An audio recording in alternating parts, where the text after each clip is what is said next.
Em comemoração aos 16 anos do nosso Núcleo Espírita Aldeia de Luz, trouxemos esta noite Adeilson Sales. Adeilson Sales, ele é um palestrante, entre outras coisas, e ele é escritor também. Ele tem 90 livros escritos para crianças, jovens e adultos. E hoje, dentro desse tema central, que é saúde e espiritualidade, ele vai falar sobre a influência do pensamento na saúde humana. Eu acho que deve ser, um tema muito interessante para todos nós. Vamos assistir? Boa noite. Olá, amigos, amigas, meu boa noite carinhoso. É uma alegria poder estar com esse grupo querido, né, o NEAL, Núcleo Espírita Aldeia de Luz.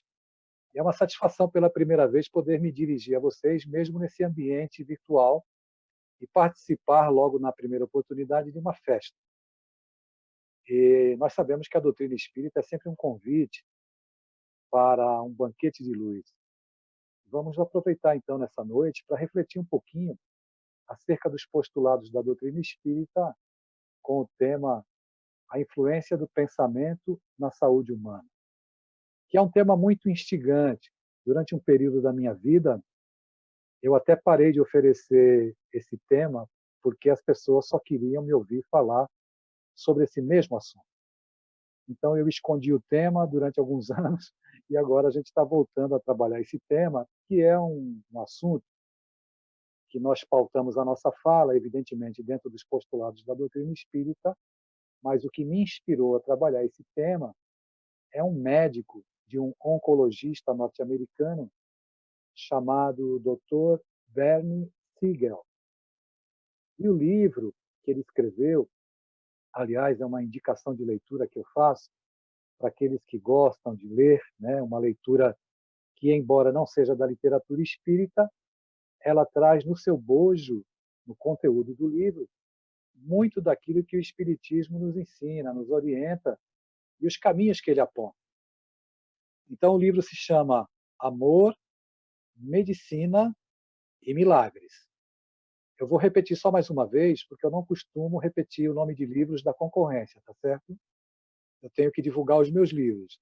Mas, brincadeiras à parte, o nome do livro é Amor, Medicina e Milagres. E nesse livro, o Dr. Bernie Siegel vai contando toda a sua trajetória, desde os bancos da universidade, quando ele sonhava com a grande oportunidade de poder se tornar um médico, e ele acalentava dentro do coração a expectativa de que, assim que se formasse, ele lograria a cura de toda e qualquer enfermidade, e bastando para isso o conhecimento acadêmico.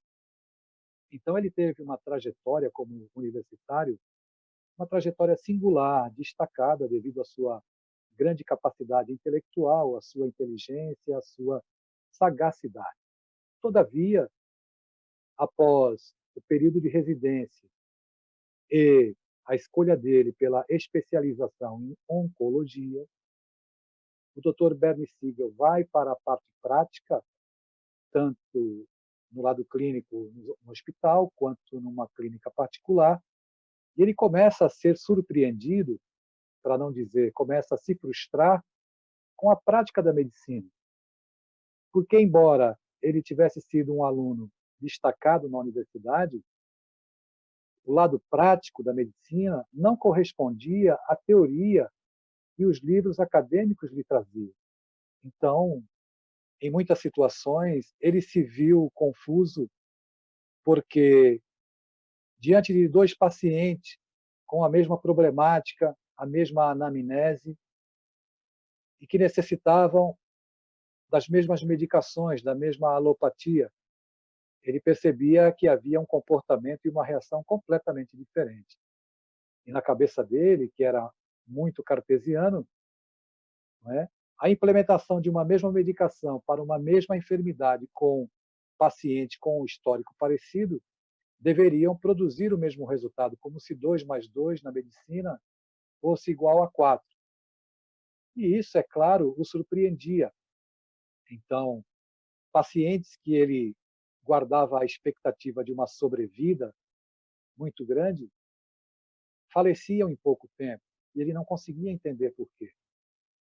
outros pacientes que tinham um quadro delicado, para os quais a ciência previa uma sobrevida muito pequena, o surpreendiam voltando meses depois no consultório, desafiando o entendimento acadêmico no qual ele se esmerara e no qual ele se baseava para a sua prática médica. Todavia, existia uma dicotomia entre prática e conhecimento acadêmico. Então, ele começou a experimentar até um certo desânimo e começou a acalentar o desejo de abandonar a prática médica, porque o sonho dele, que era curar as pessoas, não se dava da maneira como ele houvera criado as expectativas anteriormente, quando o aluno na universidade. E, para espanto dos senhores e das senhoras, ele se afasta da prática médica. Mas ele começa a viver um outro conflito, que ele não sabe definir muito bem, já que ele não era espírita, muito menos espiritualista, ele era cético. Ele não sabe identificar o que se passa na intimidade do coração dele ou da cabeça, porque ele diz que ouve uma voz. E ele não sabe identificar se aquela voz era a voz da consciência, se era essas coisas de espírito que as pessoas tanto falam, mas essa voz insistia em dizer para ele que, na prática da carreira médica, quando ele se deparasse com o paciente, ele não deveria olhar para o diagnóstico, para a doença, e sim para o ser humano. Um ser humano integral que ia além do diagnóstico médico. E essa ideia ficou martelando a cabeça dele durante alguns meses. E ele, evidentemente, experimentava um grande conflito, já que o ideal de vida dele era a medicina. Depois de alguns meses, ele cede aquele pensamento que se repetia e ele não sabia identificar que força estranha era aquela que lhe visitava o psiquismo, influenciando-o na mudança de comportamento. Ele decide voltar. E quando ele já volta com novas ideias, com a cabeça arejada e decidido a implementar uma nova prática médica diferente daquilo que ele fazia. E uma das primeiras medidas que ele toma é tirar a mesa do consultório.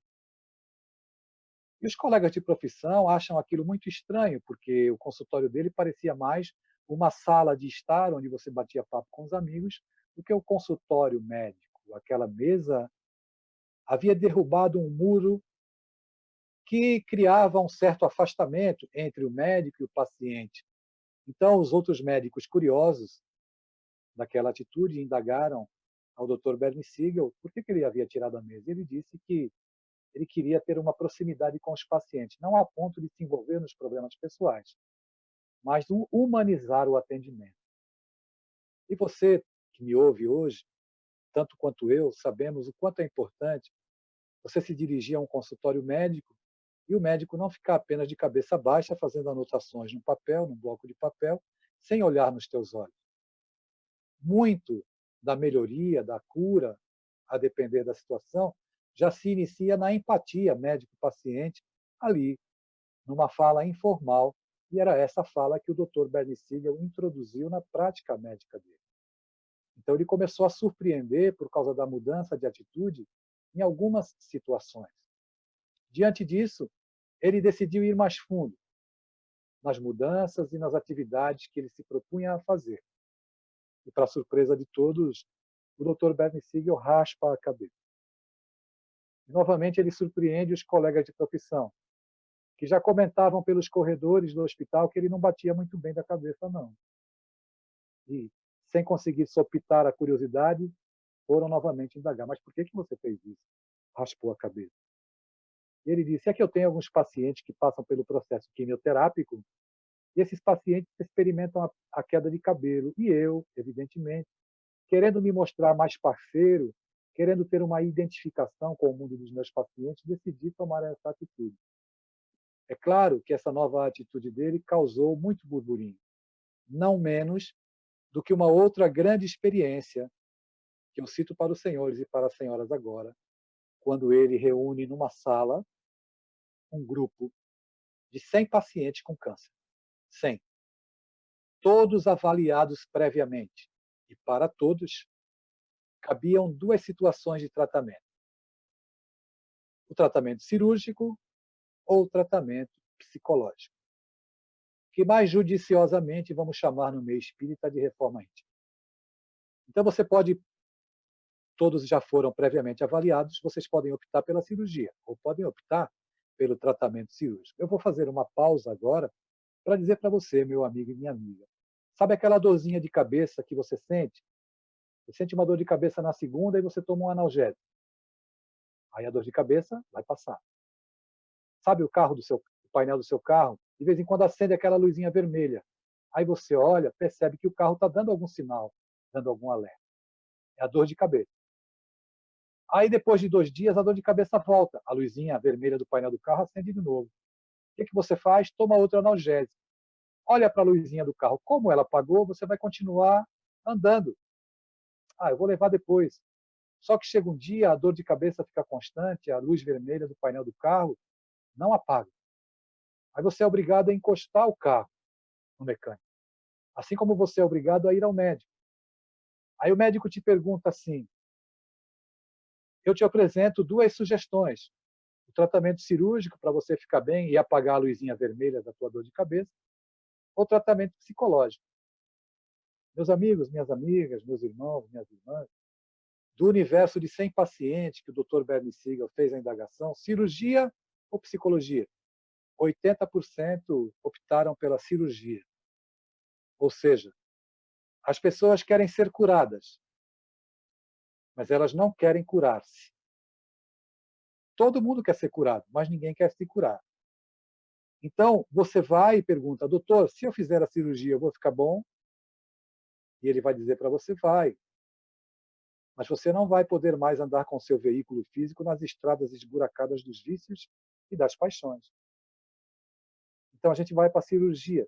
E quando a gente sai, assim que a recuperação acontece, nós voltamos a caminhar pelas estradas esburacadas do vício e da paixão. Porque é mais difícil o tratamento psicológico, porque ele pede mudança.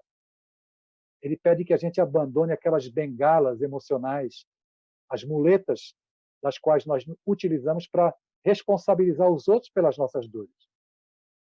Então, quando alguém vem e nos traz uma proposta de transformação, nós devemos nos indagar se nós estamos dispostos a implementar aquela transformação. Para que a luzinha vermelha do painel do nosso carro, a nossa dor de cabeça, não volte a doer e nós estejamos atentos para escolher melhores caminhos para as nossas vidas. Porque tudo aquilo que você pensa acaba reverberando.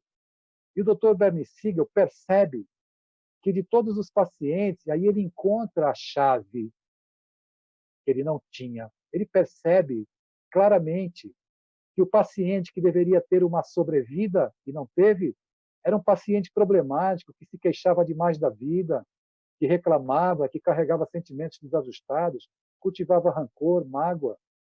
E aquele paciente que, embora o quadro fosse de diagnóstico para uma sobrevida menor, tem uma sobrevida maior porque ele faz prece, ele tem gratidão pela vida, ele tem uma postura de reconhecimento de que aquele diagnóstico ele deve ter alguma mensagem para passar.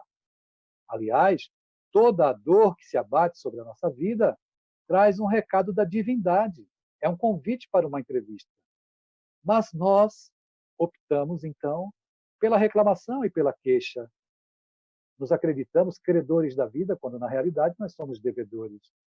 Esse momento que estamos vivendo agora, dessa grande pandemia no planeta, vai trazer para cada um de nós uma consequência particular. É uma pandemia global, mas de compreensão individual das consequências. Cada um vai tirar desse momento as lições que o seu estágio evolutivo lhe permitirá alcançar, daquilo que você quiser compreender e apreender para a sua vida. Então a gente percebe pessoas que não respeitam de forma alguma o isolamento social, colocando em risco a si mesmas, colocando em risco o seu semelhante. Na minha família, me permitam fazer esse parênteses particular, fazem 8 dias hoje que um concunhado faleceu por Covid-19. Eu não quero entrar em outro campo, mas ele acreditava nas lideranças políticas e acreditava que ele não fosse ser atingido e que essa doença fosse uma fake news. Muito triste ver o sofrimento dos filhos. um casal de filhos adultos, bem-sucedidos, reverenciando amorosamente o pai, e agora não tem mais o pai próximo.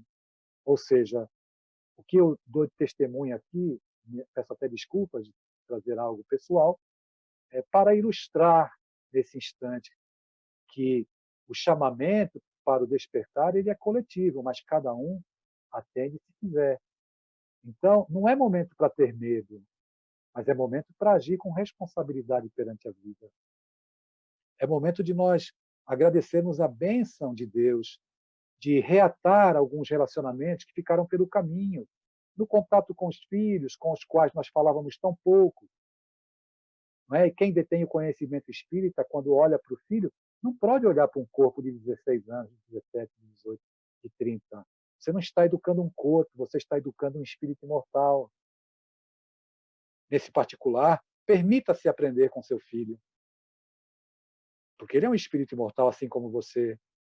Então, na proposta educativa da doutrina espírita pela ótica da reencarnação, nós ensinamos, mas nós paramos para ouvir, para poder aprender também.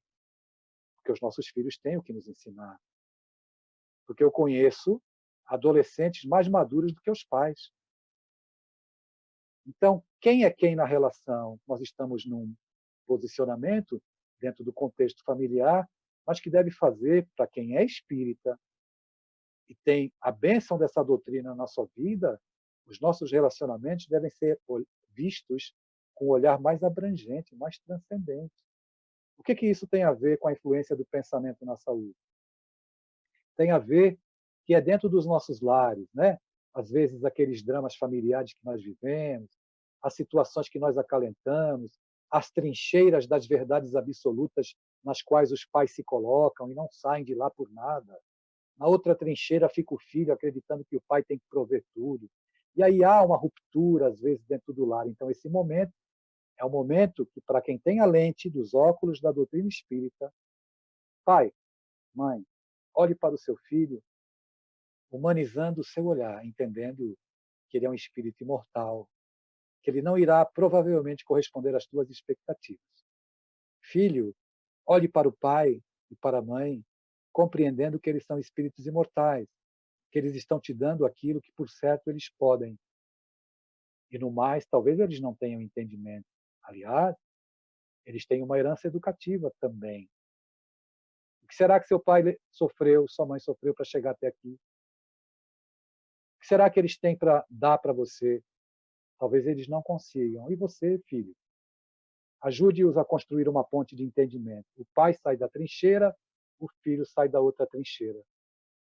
Porque todo e qualquer pensamento, comportamento refratário no campo das nossas lutas domésticas repercute na nossa saúde. Eu adentrei esse tema da família porque nós consideramos importantíssimo esse momento, porque nós passávamos muito tempo fora de casa e voltávamos para casa com aquele automatismo. Os pais, por sua vez, cobrando os filhos aquilo que eles tinham que corresponder, e os filhos, pelo seu lado, cobrando o pai as demandas que eles entendem ser justas. Então, a gente vai cumprindo um papel e não vai se dando conta de que relacionamentos entre espíritos imortais, independente da posição, estejam pais ou filhos, é algo absolutamente revelador e uma ponte para o nosso progresso espiritual, o progresso de todo o grupo familiar. Portanto, a gente precisa se deter e ouvir os nossos corações, ressignificar a nossa compreensão acerca dos papéis que cumprimos dentro de casa, humanizar a minha fala, papai e mamãe, ao se dirigir para os seus filhos, não se utilize do autoritarismo do grito, do berro, do adjetivo e da comparação. Utilize-se da autoridade de quem consegue coadunar discurso com a ação. Aí teremos autoridade. Filho, por sua vez, olhe para o seu pai e compreenda que é possível que ele tenha dentro dele uma criança ferida. Aliás, todos os adultos carregam uma criança ferida dentro de si, vítima da educação, não por maldade, mas porque são as nossas heranças pedagógicas, que vêm passando de geração para geração, e a incompreensão se dá. Quando eu faço palestras nas escolas, os jovens pedem para falar comigo, nos congressos espíritas pelo Brasil.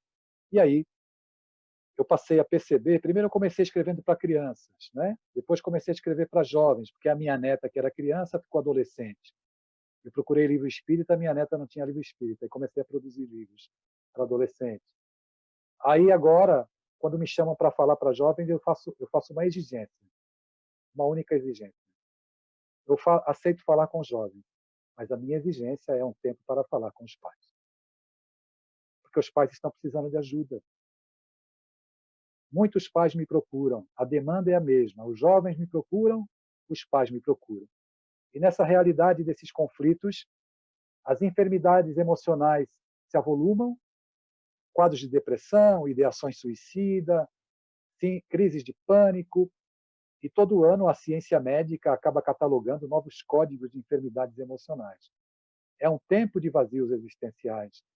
É um tempo em que nós estamos atendendo a demanda do mundo, esquecendo da nossa demanda do coração e do nosso grupo familiar e social. E a gente queria deixar essa nossa mensagem fazendo esse convite. Eu vim tratar um tema absolutamente interessante, a influência do pensamento na saúde humana. Mas os pensamentos são o resultado daquilo que nós sentimos, daquilo que nós cultivamos, da nossa falta de educação com os sentimentos, da nossa falta de educação e limitação de lidar com as emoções, né? Nós agimos, adultos, muitas vezes, como o adolescente que potencializa tudo que lhe chega, de bom e de ruim. Essa é uma característica da adolescência, que muitos adultos ainda preservam em si.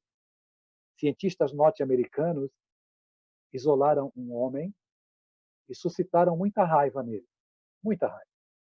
E quando ele estava absolutamente colérico, colheram a saliva dele.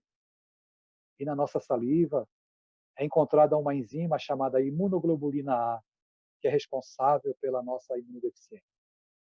E quando nós estamos com raiva, encolerizados, essa enzima é produzida em menor quantidade e nós ficamos suscetíveis às doenças infecto-contagiosas. É o campo mental, é a nossa falta de educação, dos sentimentos, das emoções, que nos levam, por sermos espíritos absolutamente orgulhosos, a querer sempre revidar, a querer sempre ter um comportamento desajustado, infelicitando-nos e infelicitando aqueles que partilham conosco as experiências da vida, seja em casa, seja no trabalho, onde quer que estejamos.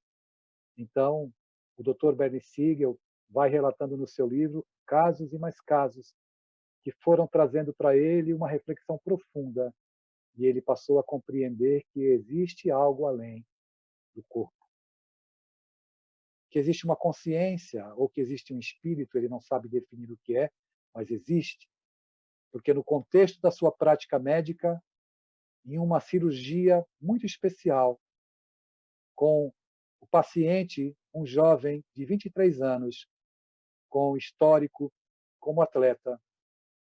A cirurgia era de tórax aberto.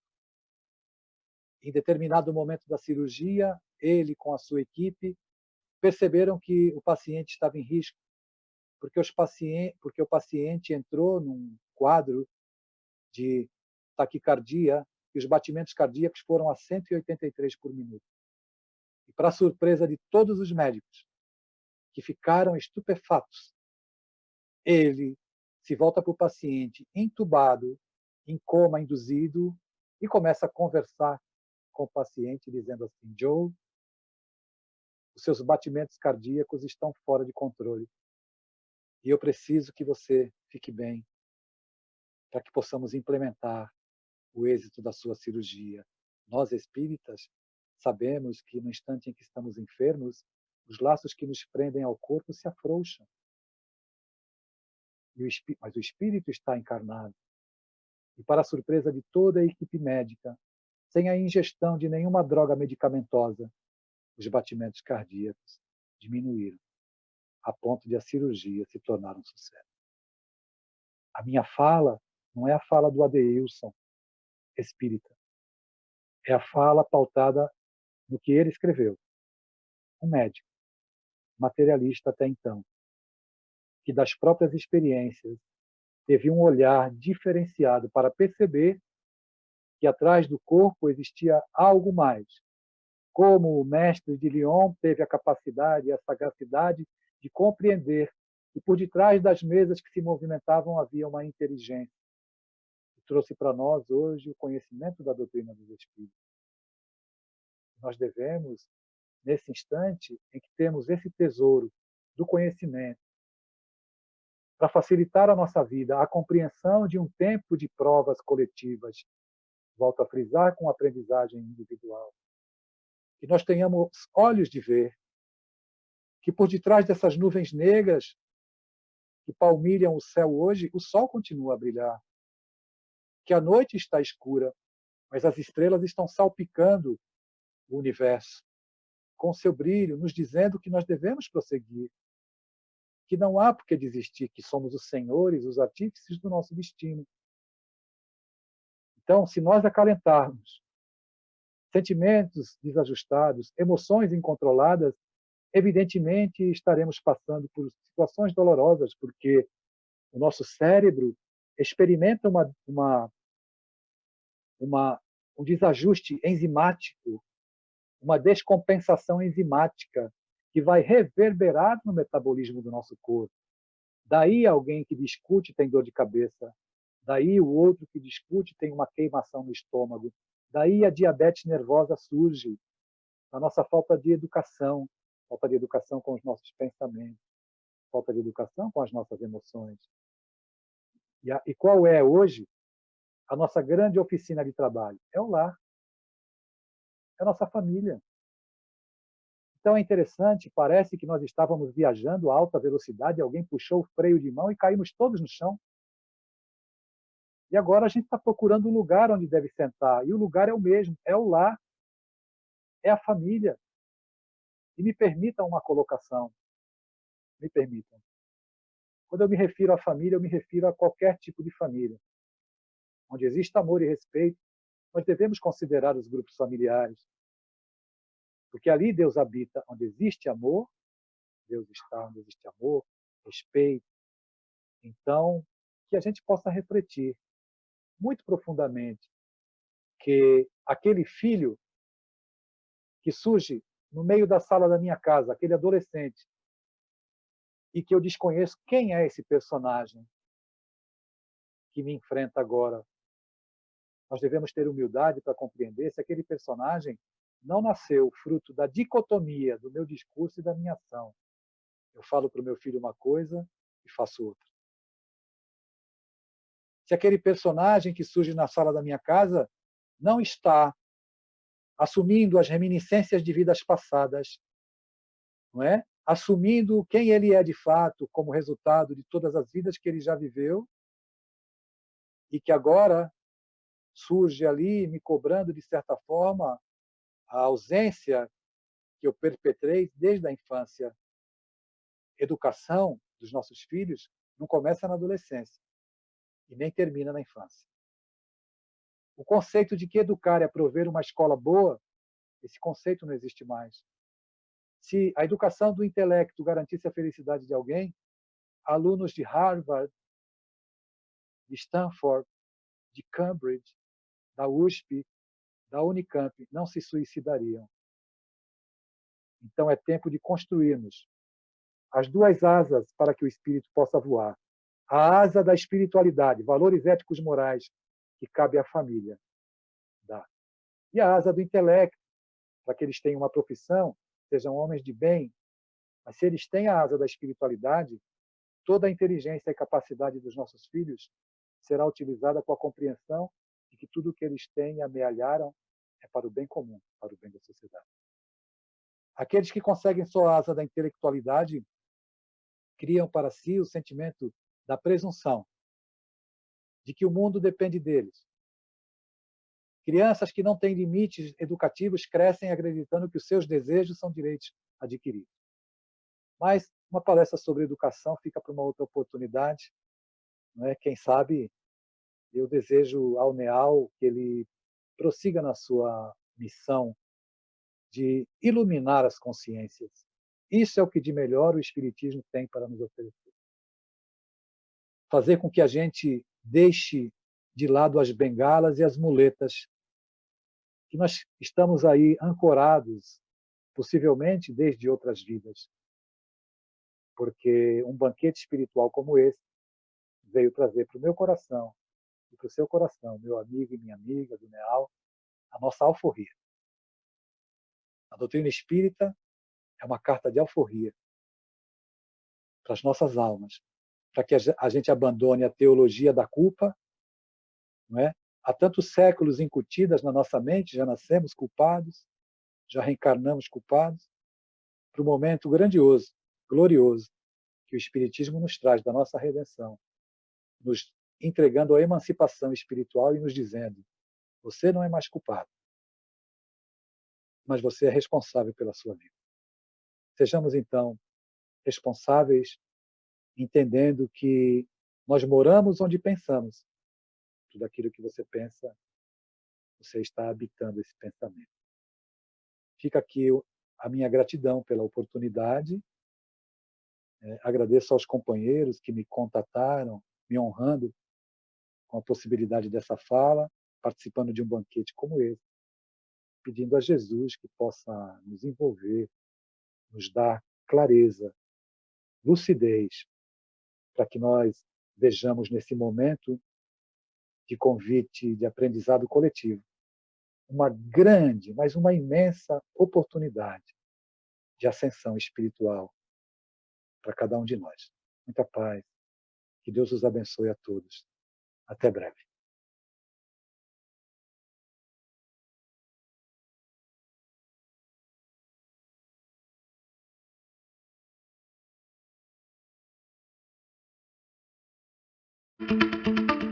Alô, papai, mamãe, jovens, educadores. Eu tenho um presente especial aqui para você. É essa edição revista do livro Leon Denis Fala aos Jovens. Um livro que certamente vai te ajudar nas reuniões de evangelização, nos estudos, na prática do evangelho do lar em casa.